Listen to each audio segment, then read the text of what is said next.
Bonjour, alors on va commencer directement avec la première question. Comment je m'appelle? Tout simplement Lumélia.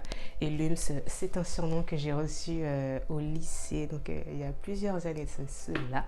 C'était précisément en terminale et je remercie cette personne de m'avoir donné ce surnom parce qu'aujourd'hui, c'est ma marque de fabrique, donc voilà, c'est Lumélia ou Lums. Quel est mon âge? Alors, étant donné que je fête mon anniversaire cette année, je vais vous laisser mijoter un peu et vous pouvez me dire en commentaire l'âge que vous me donnez aujourd'hui.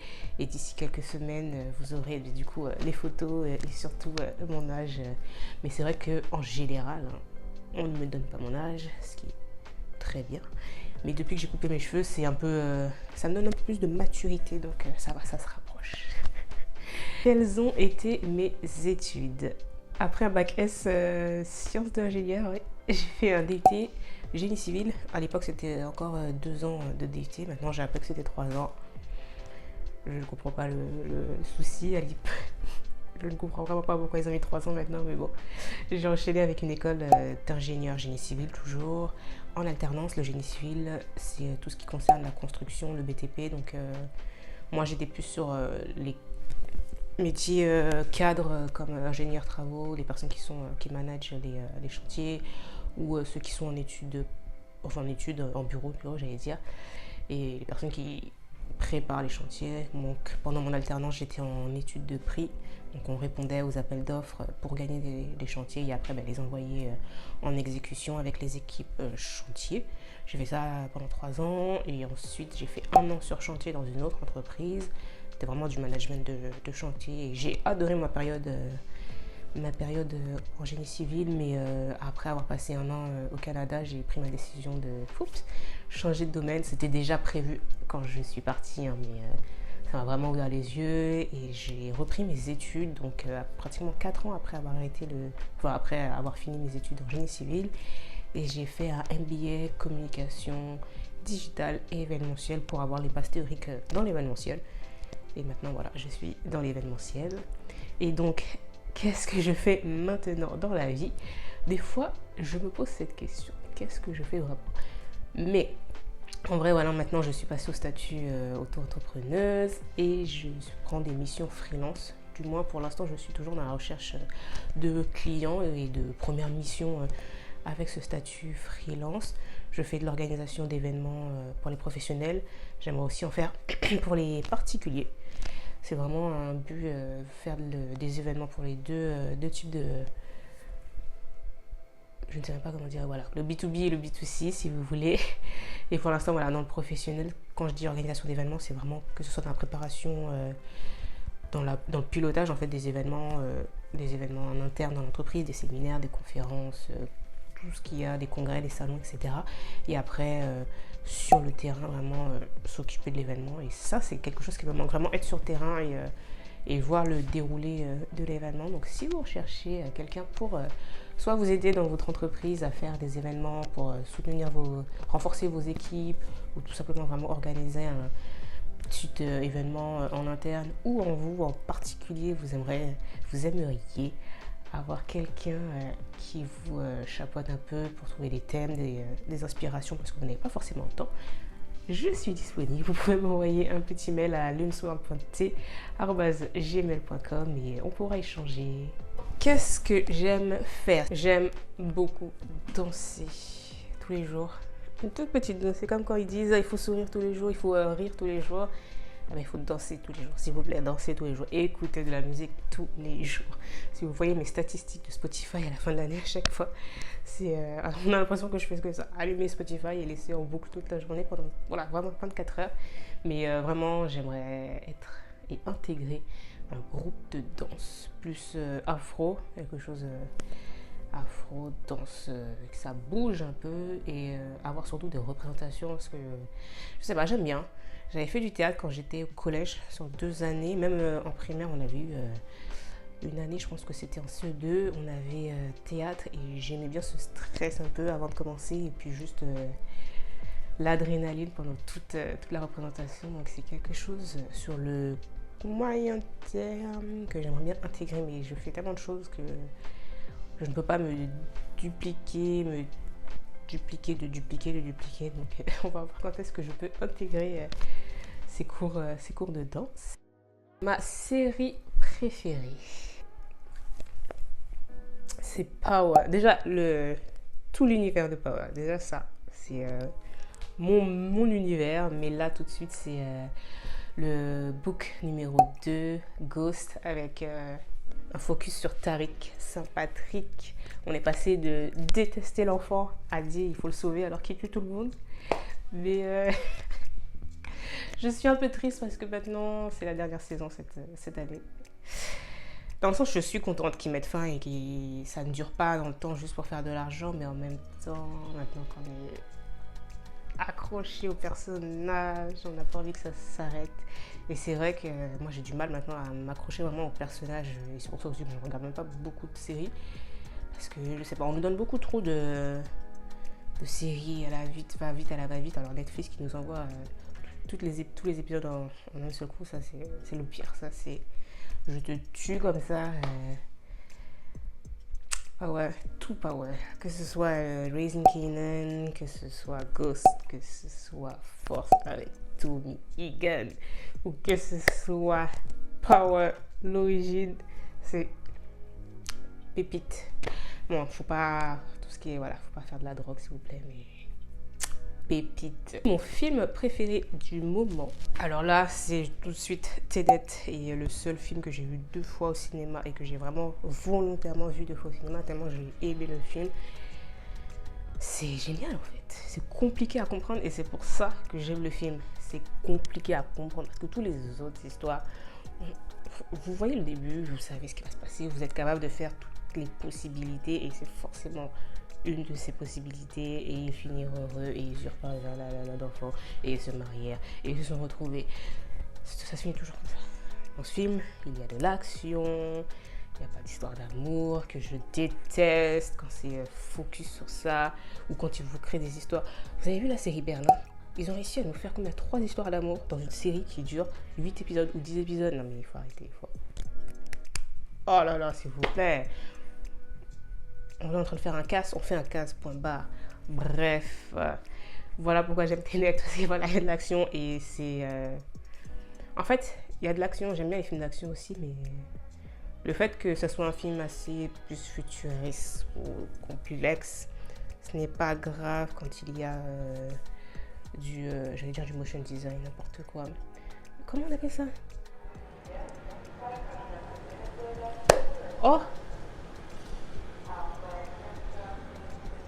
Les effets spéciaux, waouh! Il y a beaucoup d'effets spéciaux, mais dans des films comme par exemple Spider-Man, où il y a plein d'effets spéciaux, où il y a plein de scènes qui sont filmées sur écran bleu, alors qu'ils pourraient filmer ça dans la ville. Alors que là, Tenet, c'est sûr que voilà, il y a trop de scènes qui ne peuvent pas être filmées en vrai. Ben, c'est vrai, ça va dans ce sens-là, il n'y a pas de souci. Et les films un peu réalistes et qui incluent trop d'effets spéciaux, trop d'écrans verts, bleus, maintenant, c'est chiant. C'est très chiant. Donc, Tenet, merci d'exister. Mon activité préférée, voyager. Je rêve de pouvoir travailler 6 mois et voyager 6 mois. Travailler 6 mois, voyager 6 mois. Ça, c'est... ça serait une pépite si j'arrive à faire ça dans les 5 prochaines années. Là. Enfin, sur les 5 prochaines années. J'aime beaucoup trop ça. Depuis que je suis partie 1 an au Canada et que je voyageais et que je travaillais en même temps, eh ben, c'était... j'ai adoré. C'est épuisant de voyager. C'est vraiment épuisant si vous enchaînez. En plus, moi, j'allais assez vite. Je faisais plein de destinations sur quelques jours ou une semaine. Mais là, ce serait vraiment partir pour rester 1 mois, 2 mois sur la même destination, le même pays en fonction de la taille du pays. Et là, j'ai très très envie d'aller au Japon et en Amérique du Sud. Surtout l'Amérique du Sud. Quand je suis rentrée de mon voyage au Canada, il y a eu Covid. Et, sauf que quand je suis rentrée, avant qu'on ait toutes ces fermetures de frontières et autres, j'étais destinée à partir et à aller en Amérique du Sud pour 2 mois et ça ne s'est pas fait. Depuis 2020, je souhaite partir et ce n'est toujours pas fait. Donc je pense que ma prochaine destination, quand je peux partir sur une longue période, ça sera l'Amérique du Sud. Sinon, si je ne peux partir que par exemple 2 ou 3 semaines, ça sera plutôt le Japon. Si j'ai les finances et si le billet d'avion n'est pas trop cher surtout. En général, c'est le billet d'avion qui qui me stoppe en fait sur les destinations et je me retrouve à aller en Islande par exemple. Une destination que je n'avais pas du tout imaginée, ou aller à Tenerife, des choses comme ça. Donc on croise les doigts pour pouvoir aboutir à cet objectif. En ce qui concerne la nourriture, je suis désolée, je vais faire faux bond à mes origines. Les Caraïbes, je suis désolée. Et je viens de parler du Japon. Les sushis. Les sushis. Quand j'étais en alternance, la dernière année surtout, où je gagnais quoi, 1100 € par mois, je gagnais un peu plus. Toutes les semaines, sans exception, toutes les semaines, je mangeais sushi. J'avais trouvé un bon restaurant à côté de chez moi. Il ne faisait même pas livraison, donc j'allais le chercher. C'était pas à côté, hein. Je suis sans voiture. Prendre le bus, regarder les horaires qui étaient complètement décalés. Si tu le rates, t'en as un dans 3 heures. Toutes les semaines, sushi sans exception. Et là, j'ai tellement envie d'aller au Japon pour apprendre la culture et voir comment ils mangent ces sushis, toutes les variantes, et rentrer en France et être dégoûté en fait de croire qu'en fait le meilleur restaurant que je fais là, il est naze. Mais bon, c'est pour ça qu'il ne faut pas y aller trop vite non plus, parce qu'après je vais être dégoûté des Japonais en France. Mes youtubeurs préférés, je vais en donner plus ou moins trois thèmes différents. Sur le voyage, on a Backpacking Bananas, c'est Christiane, une anglaise qui voyage non-stop. Et je l'ai découverte juste à la fin de mon voyage au Canada. Et c'est elle aussi que je suivais pour aller faire mon voyage en Amérique du Sud, parce qu'elle y était au moment où je l'ai découverte. Et bon, finalement, voilà. Même si j'ai pas fait mon voyage, mais je continue de la suivre et elle bouge beaucoup. Enfin voilà, elle vit de ses voyages, et des fois je me dis, moi aussi j'aimerais bien vivre de mes voyages. Ensuite, sur le développement personnel, on a Matt D'Avella, qui est un Américain qui vit en Australie, si je ne me trompe pas. Oui. Et non, il fait des vidéos très très qualitatives. Enfin, de base, c'est son métier aussi. Et il fait beaucoup de tests, disons. Il change ses routines et autres, et il intègre de nouveaux éléments. Il se renseigne, il lit, et puis maintenant il a accès à d'autres personnes. Et franchement, non. Je recommande Matt D'Avella. Et en termes de nutrition, on a Pick Up Lines, qui est géré par Lydia, si je ne me trompe pas. Je n'ai pas envie de me tromper sur son prénom. Et tout ce qui est vegan, je ne suis pas vegan, mais bon, il suffit de rajouter une viande en fait.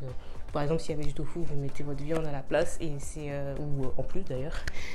Et elle fait vraiment des plats super. Moi, j'ai déjà testé plusieurs recettes, et excellent. Et là, elle est beaucoup plus sur la nutrition, la micronutrition, les détails, comment faire attention si vous êtes en manque de fer, si vous êtes en manque de si vous dormez mal, l'influence de la nourriture sur notre vie, sur notre quotidien. Et franchement, non. C'est 3 youtubeurs que je recommande, tous bien sûr parlent anglais. Alors par contre, Pick Up Lines, elle est canadienne, mais elle vit aux Pays-Bas. Mais voilà, tous parlent en anglais, donc j'espère que vous êtes anglophone et que ça va aller. Mais sinon, non, franchement, ces 3 youtubeurs. Oui, je suis très fan de l'anglais. Mon pire souvenir de scolarité. J'étais vraiment nulle en orthographe. Alors aujourd'hui, je n'écris plus beaucoup et je sens que je retombe dans mes travers, mais j'étais vraiment naze. J'avais peur d'être dictée. Je connais cette peur d'être dictée. Je reçois mes cahiers des maîtresses. Vous voyez, avant, enfin, je ne sais pas si c'est encore le cas, mais à chaque fois qu'il y a une faute sur une ligne, on met une barre, 2 barres, 3 barres, 50 barres. Il y avait des barres sur toutes les lignes. Mais bon, je suis allée voir un orthophoniste. J'ai eu la possibilité d'aller voir un orthophoniste. Je n'ai vraiment que très peu de souvenirs de cette période. Mais ça m'a beaucoup aidé. Je me suis bien améliorée. Et aujourd'hui, ça va beaucoup mieux. Hein. Mais il y a des fois, j'écris des mots. Je vais vous donner un exemple très simple. Voiture. Je veux l'écrire avec un F. C'est un des problèmes que j'avais. Par exemple, ne pas savoir si je dois mettre F ou V. Et des fois, je ne sais pas. Je vais écrire faire. Mais je vais vouloir mettre un V. Je ne vais pas l'écrire, mais je sens que mon cerveau veut mettre un V. Et je sais que c'est ce que j'avais comme problème à l'époque. Donc c'est quelque chose vraiment, c'est là en fait. Je me suis dit limite avec, mais il faut travailler. Il faut que je réapprenne à écrire. Hein. Parce que depuis mes études de génie civil, comme on fait que des calculs, calcul sur calcul, t'écris juste une phrase, le résultat est, c'est bon.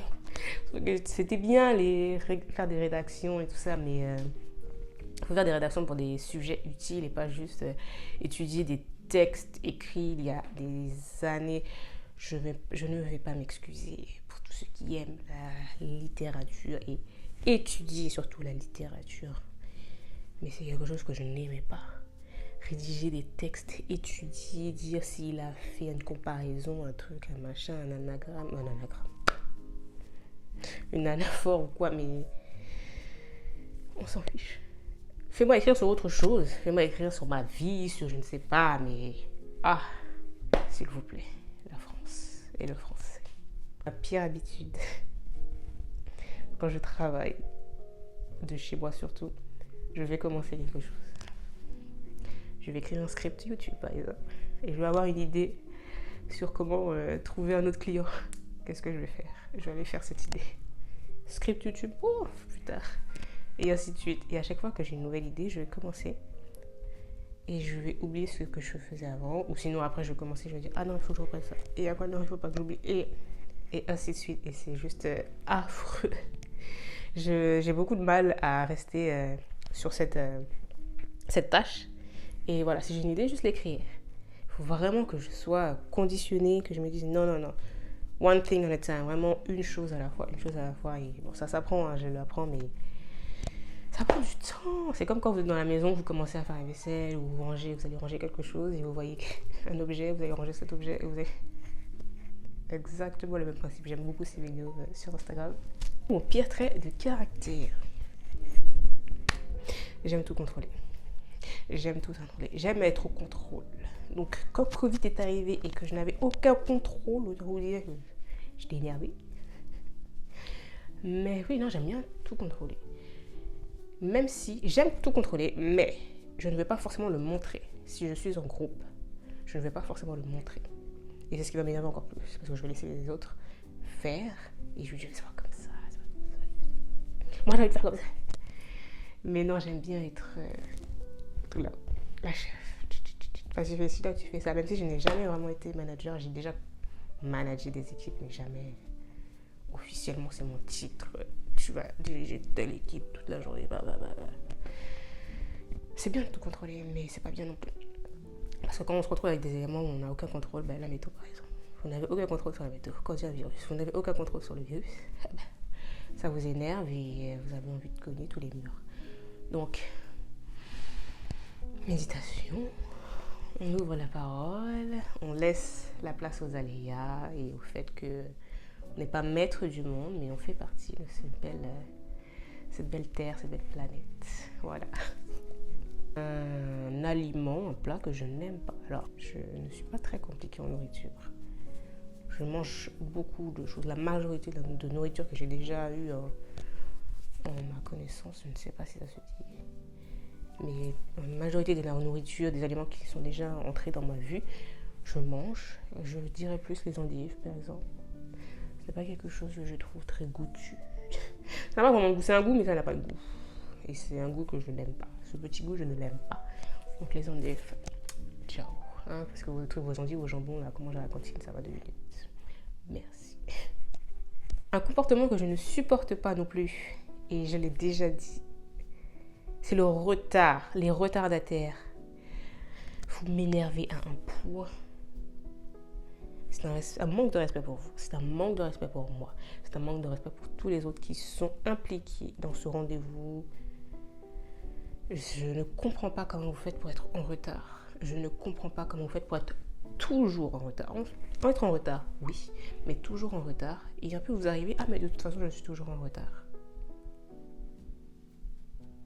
Non. Non, en fait, si tu es en retard une fois, ok. Si tu es en retard 2 fois, non. En fait, moi, à partir du moment où on ne se connaît pas, la première fois déjà, tu es en retard, là, ça m'énerve. Mais bon, bénéfice du doute, on ne sait jamais. On ne sait jamais ce qui s'est passé entre le moment où tu as décidé de sortir chez toi et le moment où tu es arrivé. Mais si la fois d'après tu es en retard, et la fois d'après tu es en retard, et la fois d'après tu es en retard, clairement, moi, je t'oublie.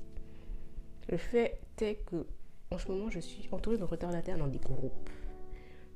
Mais tant que ce n'est pas moi qui fais l'invitation, soyez en retard. Il faut m'énerver, moi je fais ma vie, je commence ma vie toute seule. Mais si moi je vous invite 1 fois, t'es en retard, 2 fois, t'es en retard. La 3e fois, ma porte est fermée où je commence mes affaires sans tout Pourquoi si j'ai dit rendez-vous à 20h, on mange à 20h30, je mange à 20h30, t'arrives à 21h, le repas est froid. Si t'arrives à 21h, peut-être ma porte est fermée. Je ne réponds pas au message. Non, franchement, les retardataires, je déteste ça. En entretien, je suis toujours en avance. Même la dernière fois, je suis allée en entretien. J'avais rendez-vous à 11h. Je suis arrivée à 11h moins 10. Alors, excusez-moi, mais 11h moins 10. Sauf que j'ai croisé une des personnes qui était censée être présente à mon entretien. Et il me dit, ah, mais tu es en avance. Il est moins 10, mon ami. Moins 10. Le temps que je monte, que je me présente et qu'on s'assoit, il est 11h. Toi, tu es là, tu vas aller fumer. Va fumer. Mais je ne suis pas en avance, c'est toi qui es en retard. Et je ne sais pas où j'ai entendu cette phrase, mais arriver à l'heure, c'est déjà être en retard. Je ne sais pas si c'est moi qui l'ai inventé, mais sûrement que je l'ai entendu quelque part. Arriver à l'heure, c'est déjà être en retard. On s'arrête ici. Café ou thé? Je n'ai jamais bu de café. Je n'ai jamais bu de café. Je ne bois que du thé. Et le thé, ça arrivait tard. J'ai commencé à boire du thé parce que j'ai eu accès au thé gratuitement. Quand j'étais en alternance, j'ai commencé à boire du thé. Et je me suis dit, au début, je mettais beaucoup de sucre. Et puis maintenant, petite boule de thé. J'ai toute une collection. Merci Palais d'été d'exister. Thé noir, thé blanc, thé vert parfumé, tisane, rooibos. J'ai pas encore, c'est juste là. J'ai la camomille. Je ne bois que du thé. Et je me dis que le café, je ne sais pas pourquoi je suis bloquée là-dessus. Je ne veux goûter le café que quand je serai en Amérique du Sud et en Colombie particulièrement. Je ne sais pas pourquoi. Je ne sais pas si c'est vraiment là où il y a le meilleur café dans le monde, sur les pays où j'ai envie d'aller. Mais je veux vraiment boire du bon café. Mais pas pour la caféine, mais pour la dégustation. C'est un peu comme l'alcool. On arrête de boire de l'alcool pour boire de l'alcool, mais pour déguster. Série ou film? Séries, s'il vous plaît. Les séries, mais que les séries. Alors, tout à l'heure, j'ai dit que j'arrêtais, je regardais plus beaucoup les séries, mais quand j'ai une série, en général, je m'accroche. Aujourd'hui, Netflix nous donne des séries très courtes et on a un one shot. Donc, toi, tu as commencé à 20h, à 3h du matin, tu as terminé. Et voilà, et qu'est-ce qu'on fait? On dort, on attend la prochaine série. Sinon, aux États-Unis, ils sont encore sur ce principe de voilà, un épisode par semaine. Et on a encore aussi beaucoup de séries avec une vingtaine d'épisodes. Et ça, c'est ce qui manque des bonnes séries qui ont une vingtaine d'épisodes où on a le temps de voir le personnage se développer, grandir sur une saison. Et moi, j'aimais bien avant les séries sur la jeunesse où en fait on avait une année scolaire. Et ça, c'était bien. Mais bon, je suis quand même plutôt série que film parce qu'il y a cette accroche au personnage sur le long terme. Alors que les films, c'est du one shot. Et puis... ciao. Et en plus aujourd'hui, d'ailleurs j'ai même arrêté mon abonnement UGC illimité parce que je ne trouve plus les films si intéressants, si attractifs et bien faits, enfin réfléchis. Maintenant c'est juste produire pour produire et vas-y on balance. Et puis de toute façon toi tu es un acteur, c'est ton métier, faut que tu aies du travail. Donc je ne suis pas cinéphile hein, mais c'est le ressenti que j'ai en ce moment. Voilà. Salé ou sucré? Sucré. Oh, moi, salé. Je suis salée. Ah, moi, je suis salée, matin, midi, soir, le matin. Je mange les deux, mais mes œufs, si je dois choisir, je prends mes œufs, protéines. Quand je suis au restaurant, je vais plutôt prendre entrée plat que plat et dessert. C'est très rare. En ce moment, j'ai envie de dessert, mais salé, les chips. C'est bon, ça. Je suis vraiment salée. Quand on me dit, oui, on va prendre une glace, on va prendre une petite pâtisserie. Non, déjà, je ne suis pas quelqu'un qui grignote beaucoup. Mais alors, en plus, si tu veux me faire manger des gâteaux, c'est pas la bonne personne. Moi, tu me fais manger du pain, des sandwichs, des choses comme ça, oui. Mais sucré, non, c'est pas mon dada. Basket ou talon? Talon, 100% talon. Je suis dans mon air où j'ai envie d'être élégante, chic, businesswoman, un peu tous les jours. Même tous les jours là, j'essaie de changer toute ma garde-robe de manière à ce que chaque fois que je sors, que ce soit pour aller à la salle de sport, que ce soit pour aller acheter une baguette de pain, même si je ne fais pas ça parce que j'ai la flemme, que ce soit pour aller faire mes courses, il faut que je sois chic, il faut que je sois élégante, avec des talons. Ça, c'est mon objectif ultime sur mon apparence et surtout comment on appelle ça, l'impression que je donne aux autres, parce que ça ça a son importance et moi-même je suis la première à juger les gens par rapport à leur apparence, surtout par rapport à ce que je veux aujourd'hui. Donc talons, après moi je porte des petits talons, hein. C'est quoi, des 5 cm, ça tient toute la journée. Au début, les premières semaines, même moi, les premières semaines, ça fait mal un peu aux pieds, mais sur le long terme, ça va. C'est pas vraiment des hauts talons comme on voit les gens dans les films là. Soit disant, tu passes toute la journée avec des hauts talons comme ça, mais s'il te plaît, femme. Comme je passe une soirée de 2 heures déjà, c'est fini, mais alors arrête-moi ça. Non, vraiment des tout petits talons en cuir, petit marron noir, il faut que j'en rachète d'ailleurs. Ça passe partout. Burger ou pizza?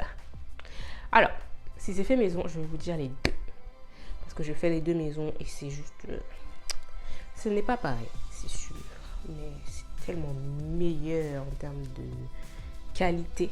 Enfin, vous contrôlez tout ce que vous mettez dedans. Et voilà, il n'y a pas de trop de sucre, trop de salé, trop de gras. C'est vous qui choisissez.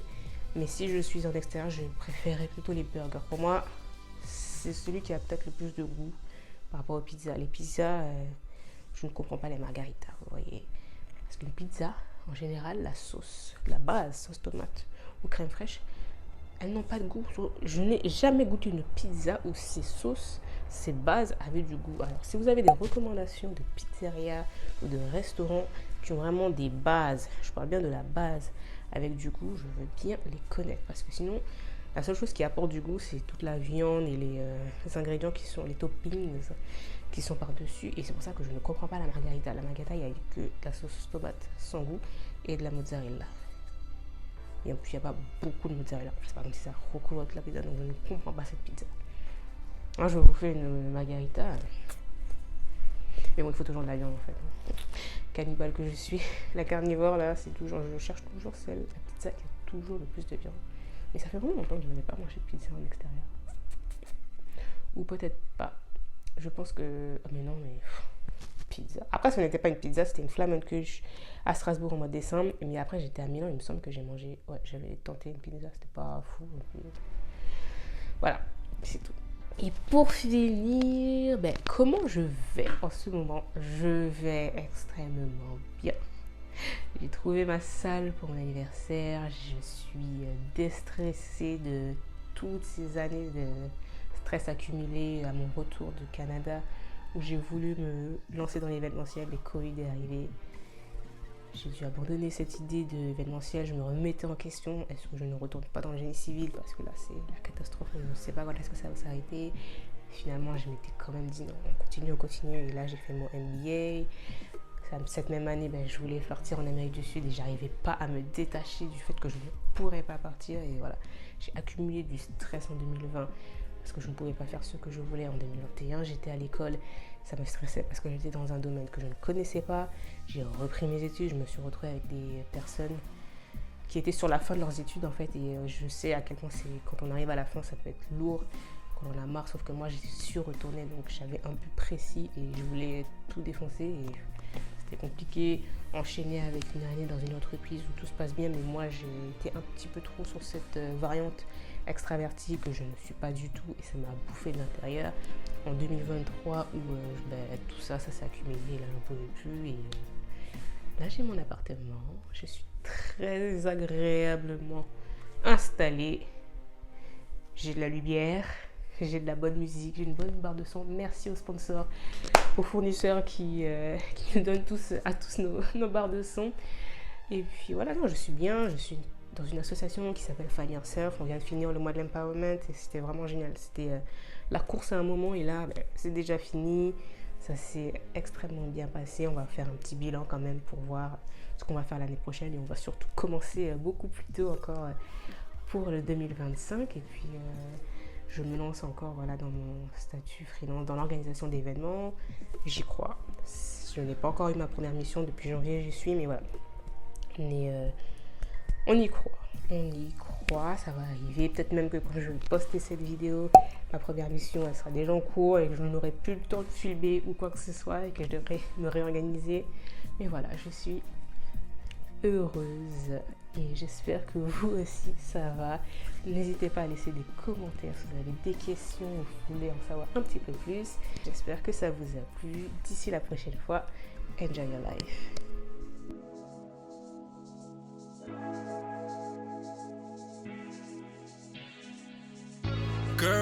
I realize all I need